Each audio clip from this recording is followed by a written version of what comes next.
So dala natin ngayon si Jace, ang aking Honda Jazz GE. Dati naka-hybrid to. Yan, pero ngayon in-all stock ko na siya. Babalik natin to soon. And hindi nga siya naka-align ngayon. Tsaka yung brake track niya tinanggal ko muna kasi may nasira sa loob. So tumutunog siya. Ayan.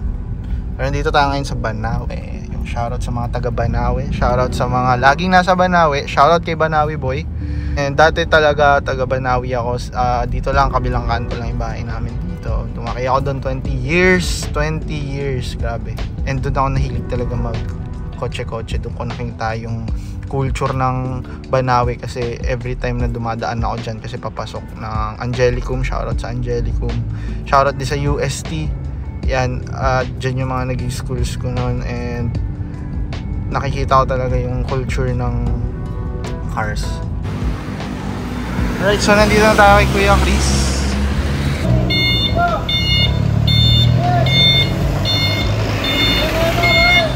Ayan guys, K24. Alright, double check ko by Doc Chris. Doc Chris. Yan yung mga builder natin guys. Yan yung mga ginagawa nila dito. K20 na FD. Sila Kuya. Search nyo dito, dito kayo magpaayos ng mga kotse nyo guys. Kasi dito kabisado na nila.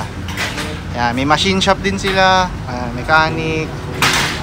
Sa aircon meron din tong contact si Kuya Chris, yung pinsan niya. So ngayon ililifter namin yung makina doon sa taas. Kasi mataas masyado, hindi kayang buhatin. Buti na lang may ganito sila Kuya Chris.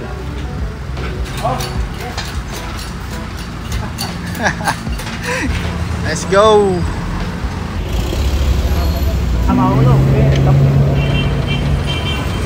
Pag nahulog, papalitan ni Kuya. Tiwala lang kay Kuya Chris, tiwala lang. Makikita niyo yan, Don Manuel. Yan, dito lang yan, malapit si Sea Oil.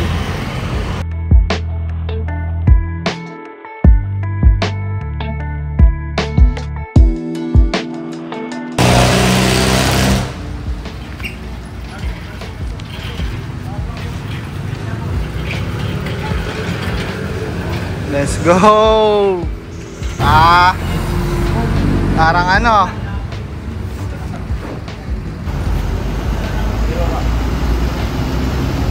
Bye!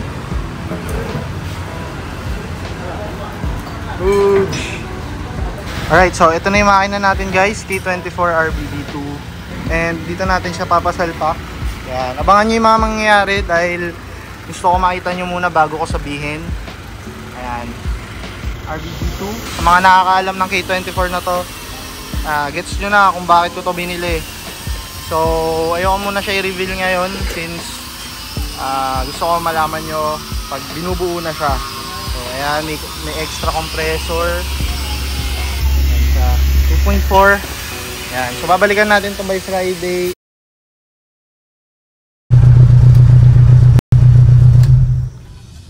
Alright, so nandito na tayo kay Kuya Chris. Yep.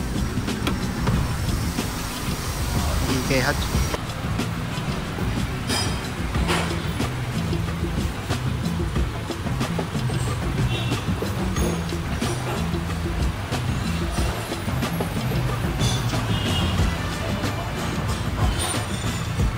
Masari. RBD.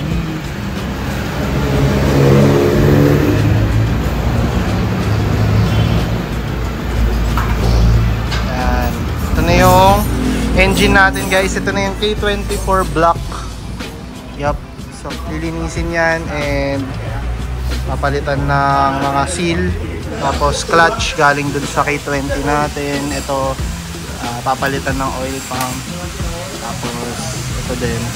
So yan, basically medyo slight refresh na yung gagawin. K24 RBD head. RBD yung cam gear niya, so hindi siya 50 degree. Ang dapat RBC ata, kung di ako nagkakamali, RBC. So hindi natin to gagamitin kasi mas maganda yung K20 natin na head. Ay, ang ganda ng damit. Anong ano yan? Kaninong... Ano yan dito? Dito yan. Ano nakalagay? Flex. Flexi Night. Oo nga eh, case swap eh. Yabang ah. Wala pa, next time. And guys, so ito, babaklasin yan kasi papalitan ng K20 oil pump. So kaya papalitan ng K20 oil pump kasi mas malakas yung higop nun kumpara dito sa stock na K24. Si Lance. Para yung magiging puti. Papaputihin daw, papagluta tayo na ata ito eh. Nalagyan ng gluta yan guys, yan, puputi daw yan. Yan ang proseso.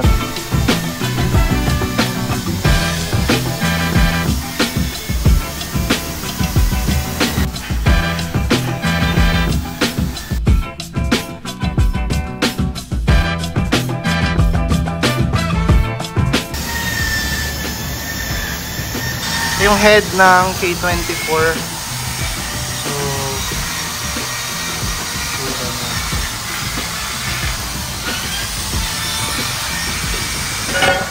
So ito mga to, mga for sale natin yan or itatago kasi buong engine yung binili ko guys.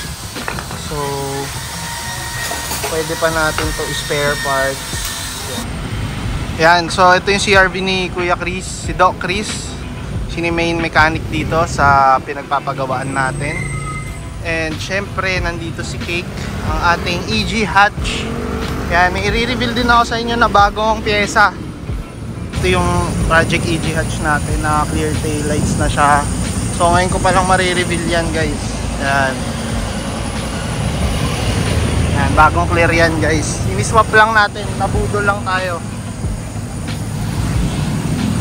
Alright, so iwan ko na siya. Yun na siya. Yung itsura niya. Wala siyang bumper kasi wala pa akong fenders eh. So, ayan, may EK hatch din dito. May EK hatch. Ano ang makina nito? Nakakis ba? Hindi. Iba na yung tindigan ng EG hatch ko pag napinurahan bro eh. Mga panahon. Ayan, ito. Nakita ulit ng magkapatid. Thank you kuya. Bye bye.